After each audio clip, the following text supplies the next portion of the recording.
Close your eyes and drift into a world that should never have existed, yet might have. The thunder of reptilian footsteps, not as predators, but as builders. Vast temples rising from volcanic plains, markets echoing with voices never recorded in human history. What if civilization did not begin with us, but with them? You step across the threshold of deep time, into an earth still young, its breath heavy with steam, rising from oceans that boil with the memory of creation. And as the mist parts, you glimpse a world that should not be possible. Forests stretching like cathedrals, trees crowned with ferns as tall as towers, rivers flowing thick with minerals that glint like veins of gold. And upon this living canvas, there is movement, not of beasts locked in endless combat, but of beings who pause, consider, and shape their surroundings with intention. For where you expect chaos, you see patterns, stones piled into walls, firelight flickering against the trunks of colossal trees, pathways trampled, not by the random wanderings of creatures, but by organized procession. And scattered across this ground are tools, too deliberate in their shape, too uniform in their carving, as though claws have been turned to chisels, teeth to blades, tails sweeping wide to measure and balance. And in that moment, a strange realization dawns upon you. The earth you thought you knew, a place of brute survival, now reveals itself as something altogether different. A stage for intelligence clothed in scales, for architects whose blueprints are written not on paper, but etched into volcanic stone. And as you listen, you hear more than the roar of prehistoric life. You hear rhythm, a cadence of voices rising in guttural harmony beneath the canopy, like chants echoing through a temple older than any temple of man. Voices that give the jungle a pulse, a heartbeat that feels both alien and eerily familiar. Because in those sounds, you sense the beginning of story, myth, memory, and you cannot help but ask yourself, if such a vision were possible, if civilization had once taken root in claws instead of hands, would we recognize it? Or would we dismiss the signs as nothing more than curious accidents of geology, random alignments of bone and rock? And if that is so, then how much of what we believe about prehistory is not truth, but blindness, a refusal to see the impossible staring back at us? And as you continue forward, past fires that burn in sheltered hollows, and past carvings etched into basalt like primitive hieroglyphs, the impossible vision grows sharper, until you realize it is no longer a vision at all, but a question pressing against your very sense of reality. What if this is not a dream, but a forgotten chapter, buried deep beneath layers of time, waiting for you to uncover? In the quiet halls of museums, under glass cases and sterile light, we gaze at bones assembled into the shapes of giants, skeletons frozen in their final silence. And yet, if you lean closer, if you dare to see beyond the labels and polished plaques, you might feel that these fossils are not merely remnants of beasts, but testaments, silent witnesses to something deeper, something unspeakable. Imagine a femur, not as a fragment of brute strength, but as a pillar, part of a structure once carried across a city square.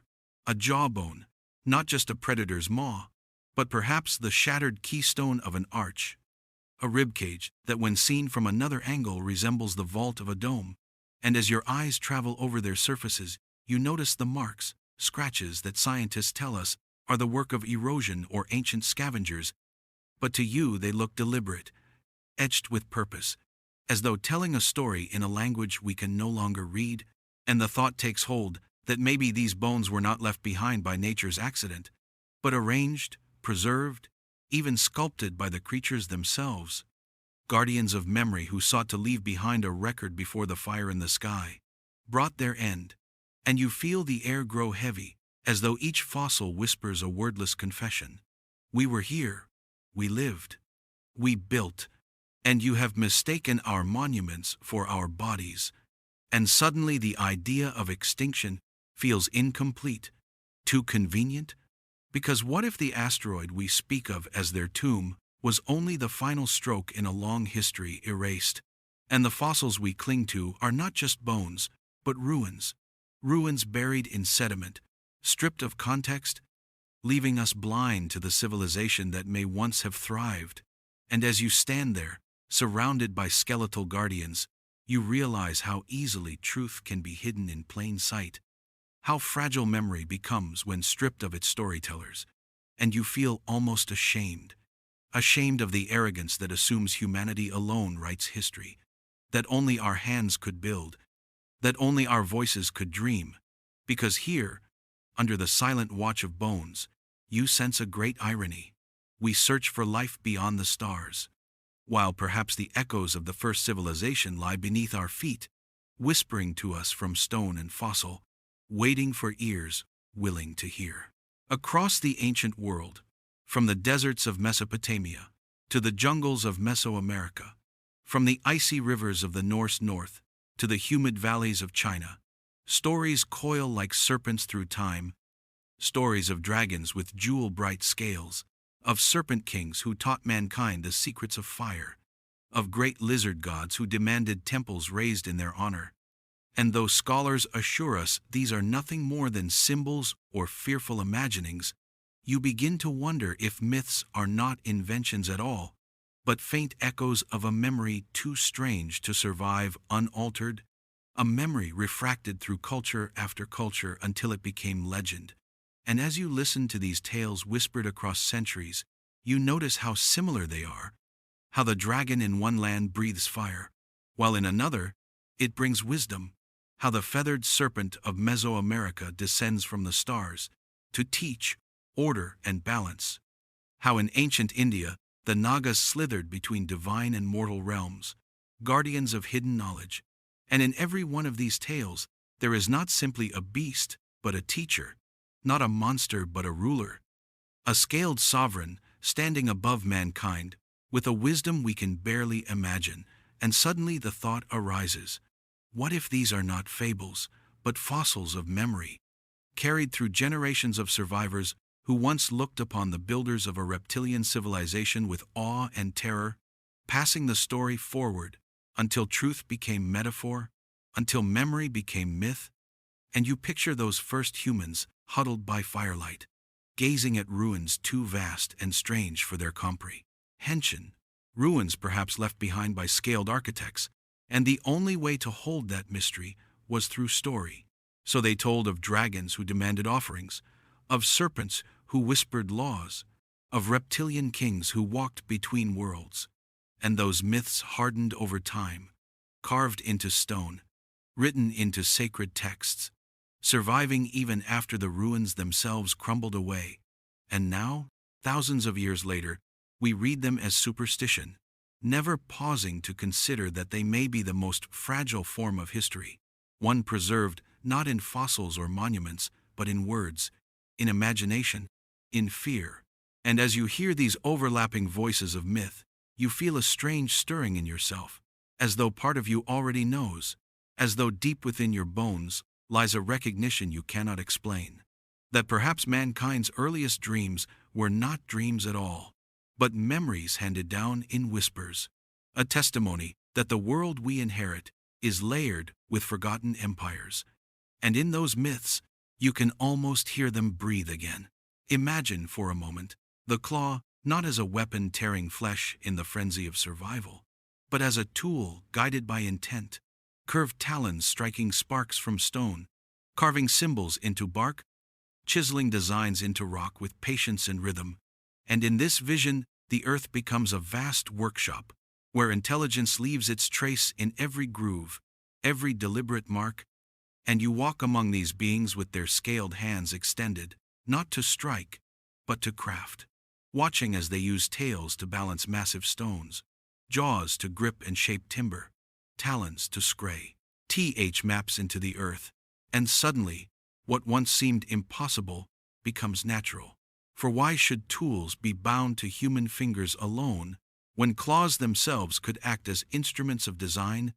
And you begin to hear the sound of their labor, the grinding of stone against stone, the deep rasp of claws sharpening edges, the hiss of fire tamed within pits, dug into volcanic ground. and you see in the shadows the flicker of invention. Reptilian artisans, heating minerals, shaping them into ornaments, and perhaps even primitive alloys.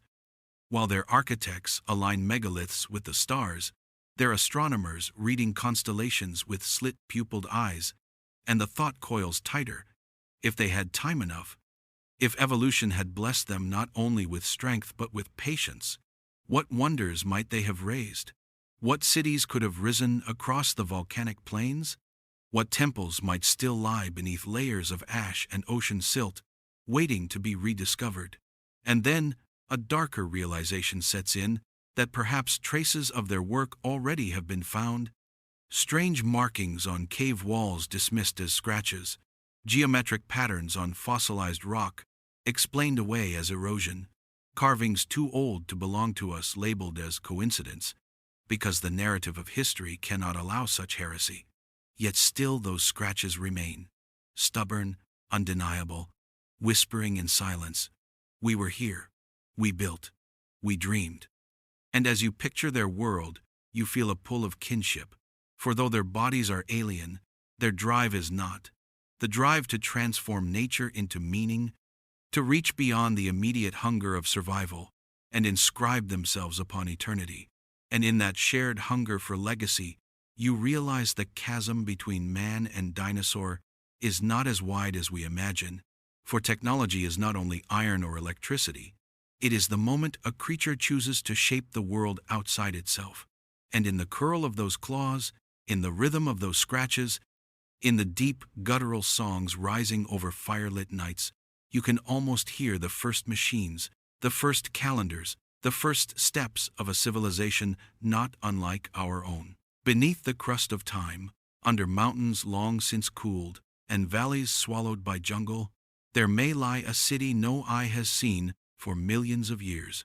A city smothered in silence by the breath of a supervolcano, its towers collapsed, and its streets entombed in a suffocating shroud of ash.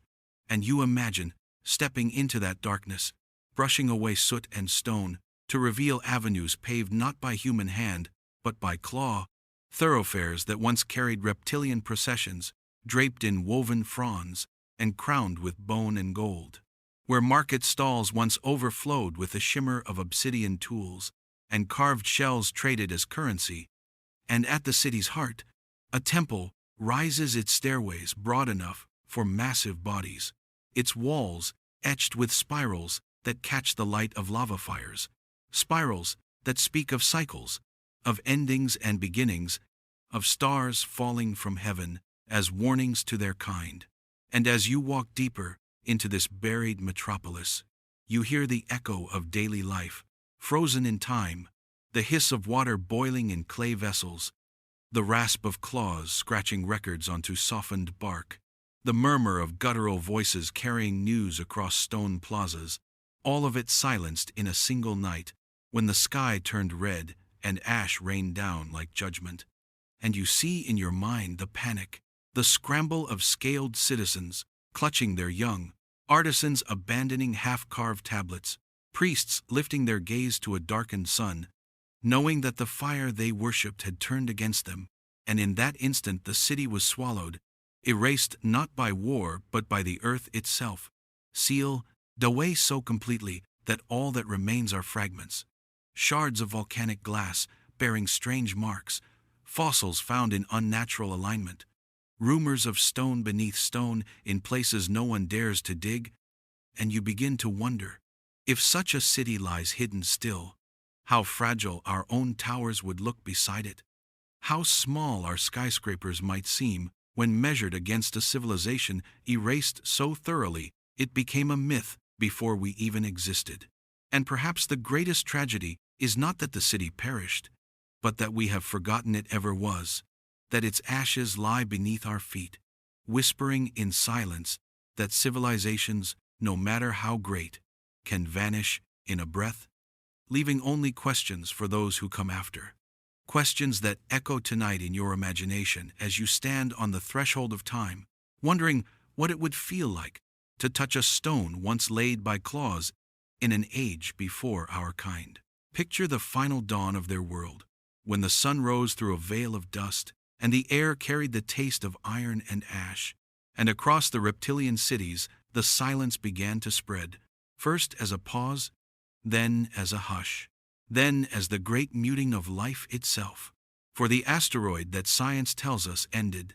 Their reign was not only a weapon of destruction, but a silencer, erasing voices that had sung beneath volcanic skies, smothering the chants of priests, the cries of children, the clatter of tools against stone.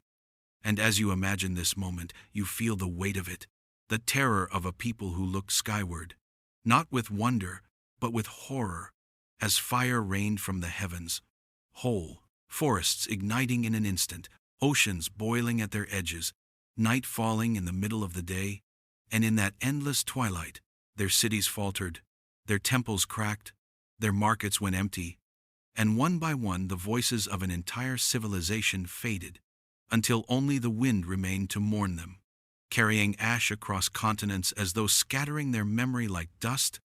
And yet, within this silence, there lingers a question that gnaws at the edge of your thoughts. Was this truly extinction, or was it erasure, the deliberate wiping away of rivals too great to be remembered?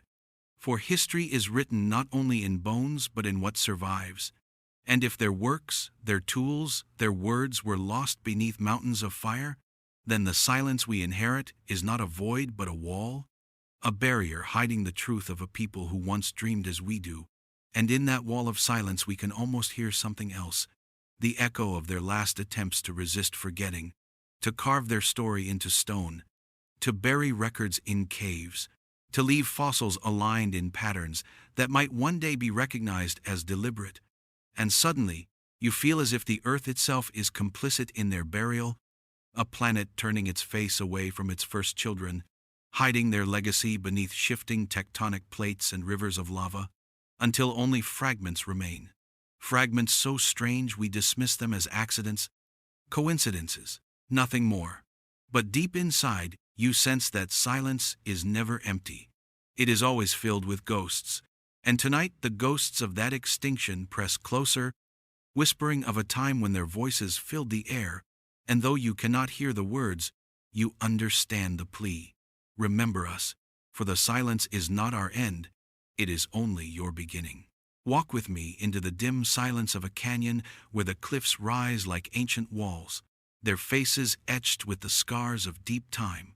And as your hand grazes the rock, you feel not randomness but intention, shapes too precise to be the accident of wind and water, spirals repeating with mathematical grace, lines intersecting as though obeying a forgotten geometry, and the longer you look, the harder it becomes to dismiss them as coincidence. For the stone itself seems to hum with memory, carrying whispers of claws that carved in rhythm, of reptilian minds, encoding their story in the only medium that could outlast extinction. And you begin to wonder if we have already found their archives without realizing it, mistaking them for natural formations or dismissing them as idle scratches of prehistoric beasts, while in truth they are messages, echoes in stone letters from a civilization silenced too soon. And when the light shifts at dusk, you see the carvings cast shadows, like symbols on a wall, glyphs that resemble constellations, perhaps maps of the skies they worshipped, or warnings of fire that would one day fall from heaven. And suddenly every petroglyph unearthed, every enigmatic marking on fossilized surfaces, every strange alignment of stones in deserts and jungles begins to feel less like human handiwork and more like inheritance, relics of a story written in a language we cannot yet read, a language born of scales and talons and visions far older than ours. And the unsettling thought creeps in, what if these echoes have been trying to reach us all along? Their silence, mistaken for nature, their warnings ignored because we could not believe intelligence could wear scales.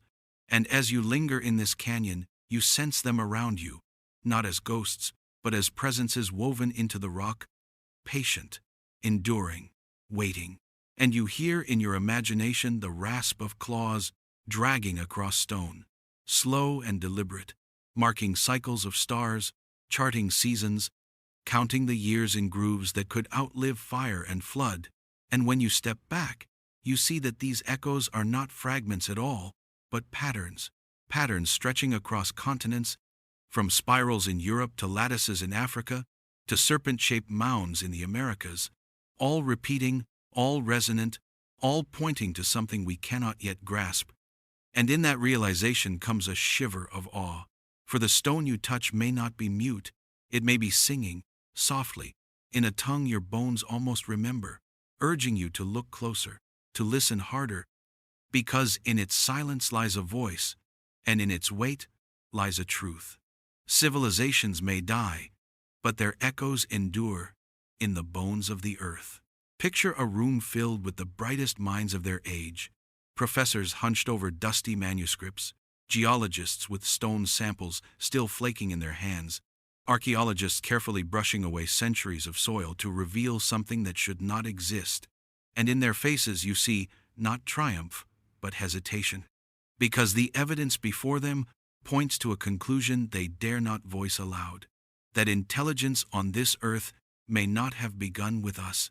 That long before humans took their first fragile steps across the savannas, another species may have risen, flourished, and vanished, leaving only whispers in fossils, patterns in stone, and stories buried in myth. And this is the forbidden hypothesis, the one that could unravel everything we think we know about evolution, history, and our place in the cosmos. For to suggest that creatures we call reptiles might have once walked as architects and astronomers, philosophers and builders, is to risk careers, reputations, even ridicule, and yet the nagging pieces refuse to vanish, the tools that resemble nothing a beast should wield, the skeletal structures that hint at dexterity, the carved stones that align with constellations older than humanity itself. And still, when a brave voice tries to connect the dots, to say aloud what so many whisper in private, the reaction is swift and merciless. Journals refuse publication, colleagues turn cold, accusations of pseudoscience rain down, and the hypothesis is banished to the margins, relegated to the realm of fantasy or conspiracy, when perhaps it is simply too dangerous, too destabilizing, to confront, because if it were true, then the story of humanity is not a clean upward march, but a fragile inheritance, a second chance, gifted by time after a first intelligence fell. And the chilling thought that follows is this: if they too rose, built, thrived, and were silenced, what makes us believe our story will end any differently? What makes us so sure the cycle of rise and ruin does not still govern this planet, echoing in endless repetitions? Civilizations born, civilizations buried. They, our bones, feeding the soil for the next to bloom.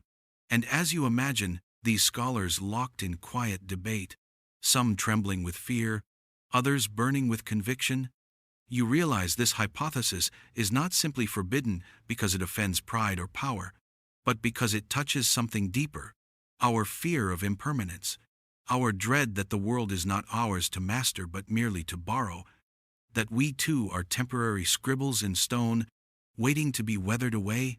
And in that silence, the question lingers like a shadow: what if we are not the first?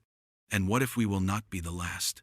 Step into a laboratory humming with fluorescent light, microscopes glowing like watchful eyes, and the faint smell of chemicals lingering in the air, where modern scientists pore over genomes, carbon dates, and magnetic anomalies, quietly bumping against mysteries that don't fit into neat textbooks. And though they rarely admit it publicly, the shadows of the forbidden hypothesis creep into their work, whispered in late-night conversations or scribbled in margins where peer reviewers won't notice.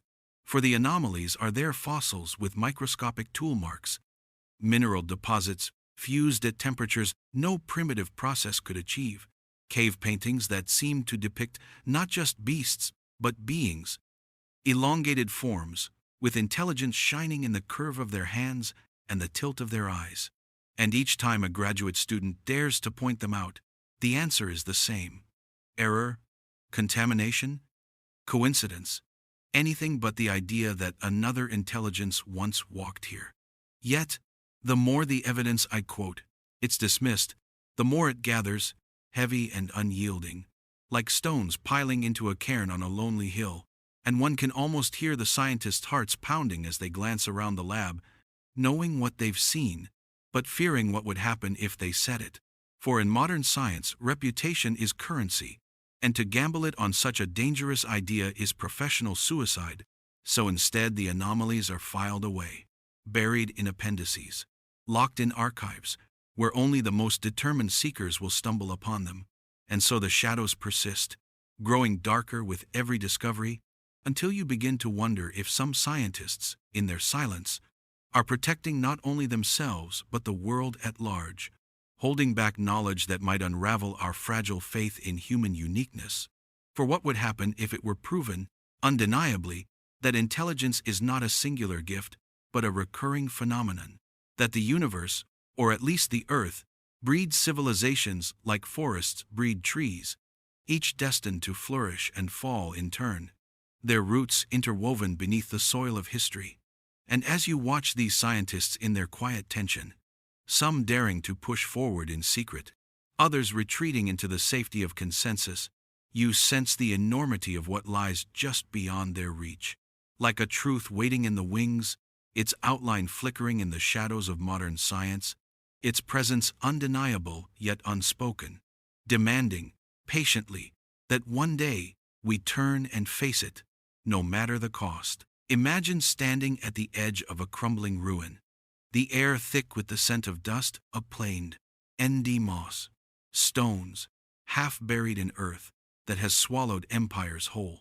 And as you touch the weathered carvings, you feel a chill, not just from the cold surface of stone, but from the realization that civilizations do not march forward in an unbroken line, but rise and fall like waves against the shore, each believing itself eternal, each leaving behind echoes for the next. And in this rhythm, you begin to see the haunting possibility that humanity is not the first to dream of cities, temples, and power, but simply the latest in a long repeating cycle, one link in a chain stretching back beyond what we dare remember. And when you think of the dinosaurs through this lens, their story is no longer one of primitive beasts doomed to extinction, but of pioneers, perhaps architects of a world we cannot imagine, building not skyscrapers of steel but monuments of bone and obsidian, carving pathways through stone with claws and minds sharpened over millions of years, only to be undone by catastrophe, leaving behind fractured whispers for another intelligence us to stumble upon. And what strikes you most is the eerily familiar pattern: expansion, flourishing, overreach, collapse, silence, and then, after centuries of quiet, renewal, as if the earth itself insists upon recycling brilliance, offering intelligence to new hands while burying the last beneath layers of time. And you cannot help but feel that we are standing at our own precipice, with towers of glass and steel gleaming in the sunlight, while beneath them the same fragility hums, a reminder that no empire is immune to the tides of history. For if the cycle has repeated once, twice, perhaps countless times, what makes us believe we will be the first to escape it?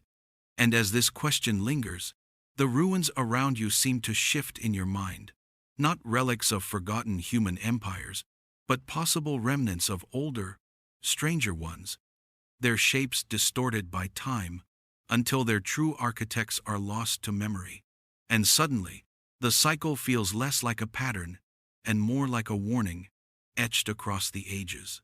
Civilizations may dazzle, they may rise in glory, but they are never permanent. They are only chapters, and in the great book of the earth, perhaps the dinosaurs were the first chapter of civilization, humanity another, and what comes after us is yet unwritten. Waiting, patient, watching. Open the brittle pages of the world's oldest writings, and you find whispers tucked between the lines, strange shadows that scholars either dismiss as metaphor or argue into safer meanings. But if you lean closer, if you let the words breathe through the dust of centuries, you hear something else entirely. as though the scribes of old were not inventing but remembering, echoing fragments of stories too ancient to trace, tales of scaled gods descending from the heavens, of beings with reptilian faces teaching mathematics, astronomy, and fire to trembling mortals, of temples, built not for men, but for creatures that walked before men, towering, feathered, crowned with horns like diadems of bone, and across cultures separated by oceans and time, the same motif repeats. Serpents of wisdom, dragons of knowledge, lizard kings ruling golden ages long before the flood, and you wonder if these are coincidences or scattered reflections of something deeper? Like shards of a mirror broken in the disaster of extinction, its fragments carried into myth, passed down in chants, scratched into tablets, recited in temples where acolytes barely understood what they repeated, and in this chorus of whispers, the line between myth and memory begins to blur. For why would so many civilizations invent the same creatures, the same serpentine teachers, unless they were drawing from a common well, a remembrance so old it outlived empires, surviving only as stories disguised as myth, safe from erasure? And when you read these texts, with the forbidden hypothesis in mind, the language shifts. What once seemed fanciful now feels like testimony, coded warnings and reverent tributes, trying to preserve the truth of a civilization erased. And in that realization you feel a shiver, for you understand that perhaps we, too, are storytellers of survival, our legends, our religions, our epics, carrying forward not only our own memories, but traces of those who came before us. And it leaves you with a haunting thought. What if the dragons of ancient China, the feathered serpents of the Maya, the Naga of India, the serpent gods of Mesopotamia, were not fantasies at all, but echoes of the dinosaurs' lost civilization, echoes that survived, because stories can pass through fire, flood, and ruin, when stone and steel cannot. And tonight, as you listen to these whispers in ancient texts, you feel them pressing close, urging you to look again, to listen deeper, to hear the truth hidden in the oldest words. They were here before us, and they want us to remember.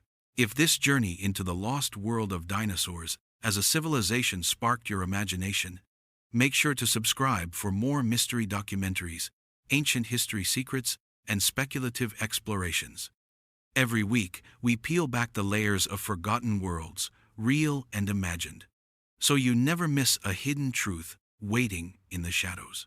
Beneath the sterile glow of laboratory lights, where the hum of machines replaces the chanting of old temples, modern genetics unravels a puzzle older than humanity itself, and the strands of DNA, delicate yet unbreakable, read like scripture, written in a language of spirals and codes, whispering secrets across millions of years. And as scientists peer into these molecular scrolls, they find anomalies, fragments that shouldn't be there, patterns that seem deliberate, whispers of editing in a time before editing was thought possible. And though the textbooks insist DNA is blind, random, and merciless, some sequences hum with eerie order, as though arranged by a guiding hand. And here is where the shadows creep in, because what if that guiding hand was not divine, not chance, but clawed, scaled, reptilian, intelligence sculpting itself across generations, leaving signatures that would one day scream out to their successors, to us, that they too had mastered the code of life, that they had bent flesh as we bend metal, that they had written in blood as we write in ink. And though few dare to speak it aloud, the coincidences pile high. Birds, the last descendants of dinosaurs, carry hidden strengths in their genes, bones light yet unyielding, hearts that beat with tireless rhythm, vision sharp enough to see a world in colors invisible to us. And buried inside the human genome lurk ancient echoes, shared blueprints, suggesting that intelligence itself might not be unique, but a recurring flame lit again and again in different vessels.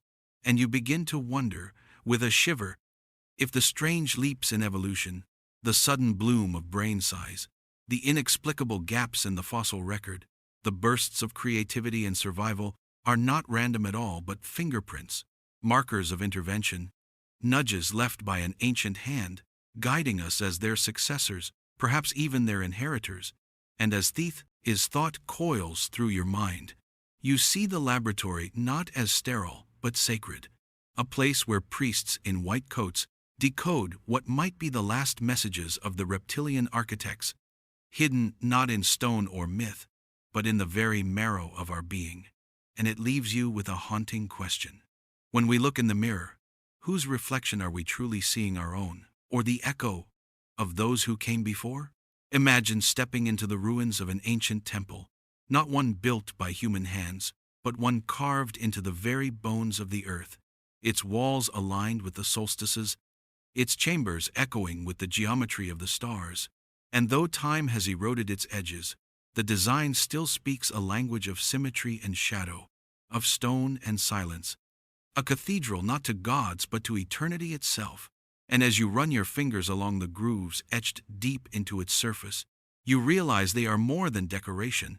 They are equations, calendars, cosmic diagrams, records of cycles that stretch far beyond human memory, records that suggest an intelligence that did not merely worship time, but mastered it. And in that mastery perhaps glimpsed the pattern of civilizations rising and falling, as though life itself is a wheel turning through ages. And the temples we uncover today, whether Mayan pyramids or Egyptian obelisks, whether the serpent mounds of North America or the megaliths of Göbekli Tepe, may be echoes of a much older tradition, one handed down like a torch through the fire of extinction, a torch first lit by those who came before us, the architects with scales instead of skin, who carved their knowledge into stone so enduring that even fire, flood, and ice could not erase it.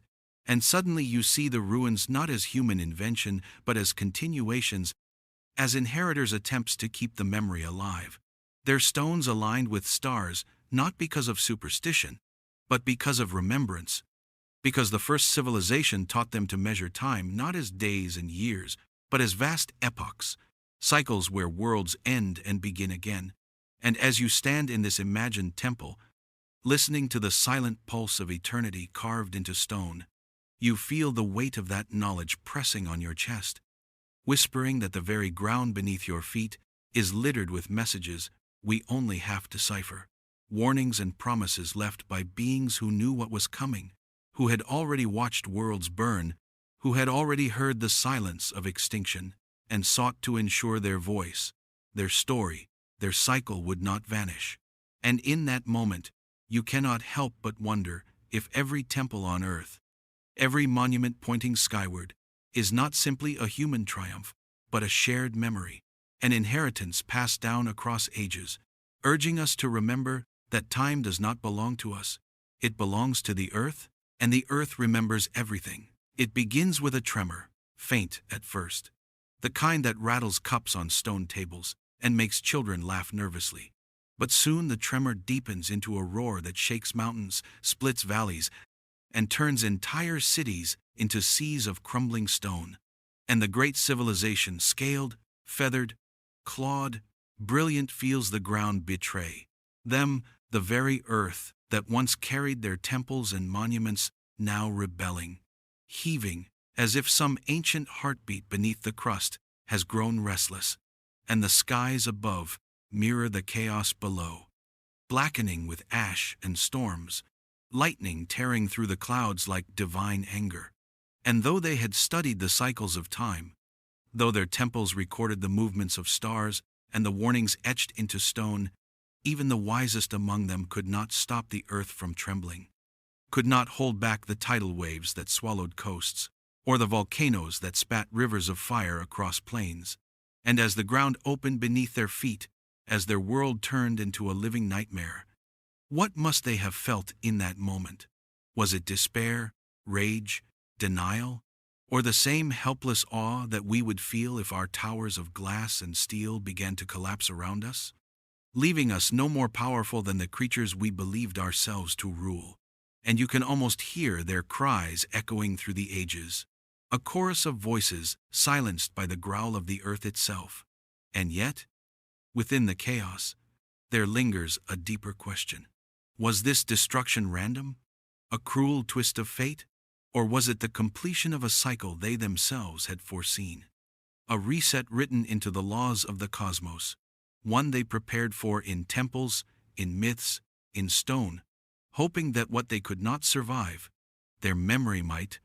And as the tremors fade in your imagination, leaving only the smoke, the ash, the shattered ruins buried in silence, you realize the earth has always trembled, always will tremble, and perhaps we, too, are only waiting for our turn to hear the rumble, to watch the horizon split open, to feel the fragile floor of our civilization give way beneath us.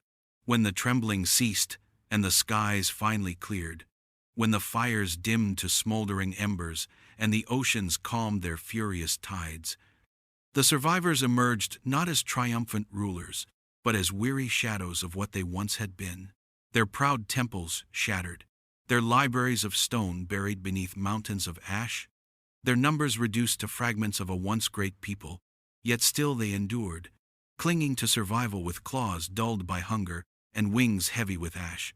And though their cities lay in ruins, they carried something more precious than stone: memory, fragments of knowledge whispered in caves, etched into bone, carried in rituals and songs that only a handful of voices still remembered. And you can almost see them wandering the wastelands, moving from ruin to ruin like mourners among graves, lighting fires in the darkness, speaking to the stars as though the heavens themselves might offer guidance. And in this fragile existence, they began the work of preservation, not for themselves, for they knew their end was near, but for those who would come after, weaving their legacy into myths that could outlive them, leaving behind markers carved into hillsides, symbols buried deep within earth, even perhaps altering the very genes of creatures that would one day rise, ensuring their essence would never vanish, only transform. And you realize their legacy is not only in what they built, but in what we carry unknowingly, in the myths of serpents who gift wisdom, in the instinct to build monuments aligned with the sun, in the stories of floods and fiery skies told in every culture. And as you think of them, weary and dwindling yet determined, you cannot help but feel their presence, as if every ruin, every myth, every scrap of forgotten lore is their voice, reaching through time to remind us that survival is not about power, it is about memory, and that legacy is not measured in stone, but in what endures when stone has crumbled. And perhaps, just perhaps, we are their legacy, walking on borrowed dreams, repeating their cycle, inheriting both their brilliance and their fragility, their triumphs and their mistakes, and the thought leaves you both humbled and unsettled. For if we are their legacy, then what we choose to leave behind will not only define us, but ripple forward into the civilizations yet to come. Look closely at the glittering skylines of our cities, the highways pulsing with light, the satellites circling overhead like silver guardians, and then, in your mind's eye, set them beside the imagined spires of that lost civilization, their temples of stone and claw, their monuments etched with star maps and cycles of time, and suddenly, you feel the uncanny reflection staring back, as if humanity is not as unique as we want to believe, but instead a mirror image of what came before, walking the same path, repeating the same mistakes, driven by the same hunger to rise, to dominate, to reach beyond the sky. And this reflection is not flattering but haunting, for in their story we see our own future written in advance, a future where brilliance and arrogance twine together until catastrophe rips them apart, leaving silence where voices once rang, ruins where cities once thrived. And you begin to wonder if our obsession with technology, with speed, with progress, is not invention, but memory, a subconscious echo of what the earth has already seen, what the earth has already buried. And though our faces are different, though our hands are shaped by different bones, the pattern is the same. Civilization blooms, civilization dazzles, civilization falls, and this thought presses down like a weight on your chest. For it forces you to ask the most uncomfortable of questions. If we are their mirror, are we also doomed to share their fate? Our skyscrapers one day half buried like their temples, our stories reduced to whispers in forgotten texts, our brilliance remembered not by us, but by whatever comes after. And perhaps that is the greatest gift their reflection offers, not comfort, not pride, but warning. A reminder etched across ages that civilizations are fragile, fleeting, as mortal as the beings who build them, and if we are wise, if we dare to look into the mirror without flinching, then maybe, just maybe, we can learn not only who we are, but who we might become. And in that moment, staring into the mirror of humanity, you realize the reflection is still unfinished, the story still unwritten, and the choice of whether to repeat or to transcend remains in our hands.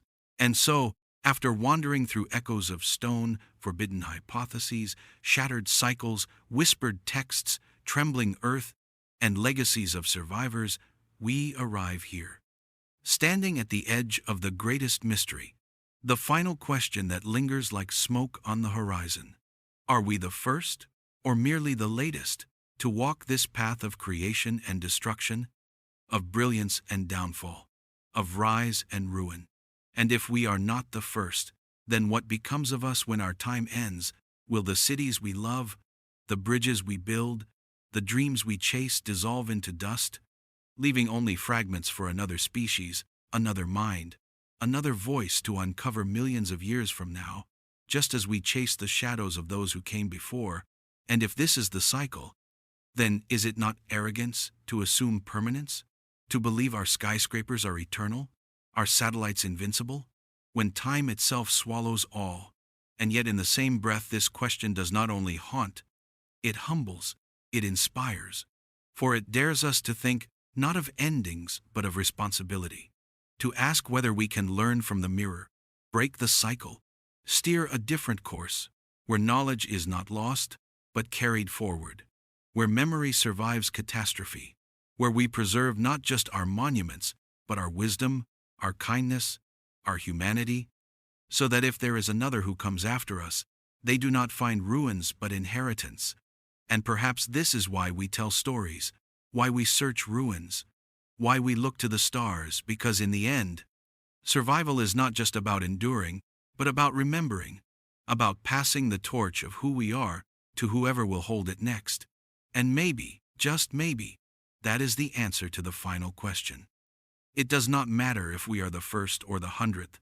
What matters is whether we choose to be forgotten or remembered, whether we vanish into silence or carve a legacy that endures beyond the fall. And as the echoes of ancient civilizations fade into the night, you are left with a single, haunting thought. If another stands here millions of years from now, looking into our mirror, what will they see, and what story will they tell of us? Thank you for wandering with us through this forgotten dream of time. Whether dinosaurs truly built a civilization or not, the mystery reminds us of how fragile and wondrous history can be.